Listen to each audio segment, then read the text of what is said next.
নিখুঁত ব্লুপ্রিন্টেই প্রত্যাঘাত, জাতীয় নিরাপত্তা পরিষদের সঙ্গে বৈঠকে প্রধানমন্ত্রী।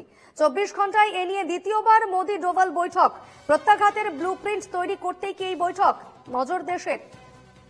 একদিকে মক ড্রিলের ব্যবস্থা করা হচ্ছে, মক ড্রিলের মহড়া দেওয়া হচ্ছে, প্রস্তুতি তুঙ্গে, কারণ আগামীকাল দেশে 244টি জায়গায় মক ড্রিলের ব্যবস্থা করা হয়েছে। রাজ্যের 31টি জায়গায় মক ড্রিল করা হবে। এবং অন্যদিকে দেখা যাচ্ছে জাতীয় নিরাপত্তা পরিষদের সঙ্গে দ্বিতীয়বার বৈঠকে বসেছেন প্রধানমন্ত্রী নরেন্দ্র মোদী। মোদী এবং ডোভাল তাদের মধ্যে এই নিয়ে দ্বিতীয়বার 24 ঘন্টায় দ্বিতীয়বার বৈঠক হয়েছে। ফলত এই মুহূর্তে গোটা দেশের নজর রয়েছে, তাহলে কি নিখুঁত ব্লুপ্রিন্টেই প্রত্যাঘাত? বিস্তারিত জেনে নেব। আমাদের সঙ্গে টেলিফোনে রয়েছেন প্রতিনিধি বাসব রায়। বাসব। হ্যাঁ বিপর্ণা, আপনি যেমনটা বললেন, আজকে প্রধানমন্ত্রী অজিত ডোভাল অর্থাৎ আমাদের জাতীয় নিরাপত্তা উপদেষ্টা তার সঙ্গে বৈঠক করছেন। 24 ঘন্টা আগেও বৈঠক করেছেন।